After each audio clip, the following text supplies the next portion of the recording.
Hi, welcome to AmalgamNation. This week's vid is about NeverWinter Nights 2. NeverWinter Nights 2 is a traditional roleplay game or RPG. It is often referred to as NWN2. As is traditional with this series, the game comes with all the tools you will need to create an expansive 3D Dungeons and Dragons based adventure with your own story, and even comes with a Dungeon Master client so that you can stay in control of your game's story and you and your friends enjoy yourselves. Like with the original NeverWinter Nights, in NWN2 you have a very detailed character creation kit. You can customize your character's name, age, their deity, gender, height, weight, eye color, and many more things. It will take too long just to list them all, but I will list off the race choices you have. The different race choices you have are dwarf. Dwarfs come in 3 different kinds. You've got the gold dwarf, grey dwarf, the shield dwarf. Elves, you have 5 different kinds of elf. There's the drow, the moon elf, sun elf, wild elf. Gnomes, there are 2 different kinds of gnome, deep gnome and rock gnome. Halflings, there are 2 different kinds of halflings as well, lightfoot halfling and strongheart halfling. Half elves, once again 2 different kinds of half elf. You've got the traditional half elf and you've got the half drow.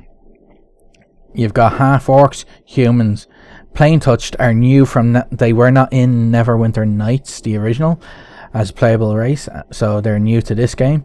There are 6 different kinds of plain touched. You have the Asimar, you have the Tiefling, the Air Genasi, Earth Genasi, Fire Genasi, and Water Genasi. You have Yonti Pure Blood, and you've got Grey Orcs. As I'm doing this review or overview, I find myself realizing that I will have to go into a bit more detail than I first thought I would, as I'm sure that not many people will even know what some of these races are.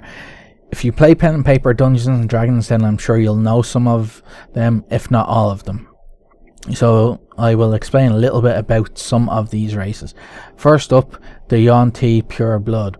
Yonti are the descendants of humans whose bloodlines have been mingled with the bloodlines of snakes. Yonti who can pass for humans by wearing suitable clothing, cosmetics, or using magic are called purebloods. Next up, I'll explain about the gnome, followed by halfling and half elf. Gnomes are welcome everywhere as technicians, alchemists, and inventors. Despite the demand for their skills, most gnomes prefer to remain among their own kind, living in comfortable burrows beneath rolling wooded hills where animals abound. Kind of like hobbits from The Lord of the Rings. Halflings. Halflings are clever, capable opportunists. Halfling individuals and clans find room for themselves wherever they can. Often they are strangers and wanderers, and others react to them with suspicion and curiosity. Well, suspicion or curiosity. Half-elf. Humans and elves sometimes wed, the elf attracted to the human's energy and the human to the elf's grace. These marriages end quickly as elves count years because of a human's life being so brief, but they leave an enduring legacy, half-elf children. The information about the races mentioned can easily be found on the character creation screen when selecting your race. Race selection can affect subtle little things in the world of NeverWinter Nights 2. There are 15 different classes to choose from when creating a character, and depending on how you level up and the skills you choose to learn, your character can eventually become one of over 20 different prestige classes. For example, a rogue with the feats Stealthy, 3 ranks in Bluff, Intimidate, and Move Silently, as well as 8 ranks in Hide, can become a Shadow Thief of by finding and joining the Shadow Thief Guild in the game. Each prestige class has to be unlocked in-game for each character. Depending on your playstyle, there's anything from 42 hours of gameplay for those who rush through the main story, all the way up to over 160 hours of gameplay for a completionist who enjoys a leisurely playthrough. From what little I've played of this game, and by modern gaming standards, that little is more than it takes to complete the main story of Batman Arkham Knight or any of the newest Call of Duty style games. I mean, I've put in over 20 hours of my time. I am by no means done playing.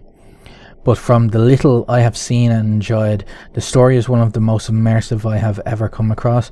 This game has replaced Skyrim for me now, in how immersive it is. Graphically, Skyrim is a lot better, but then again, this game came out in 2006 and Skyrim came out in 2011.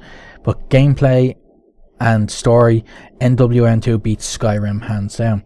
At the time of recording this review, you can buy this game, and the entire NeverWinter series in fact, for $25 at GOG.com.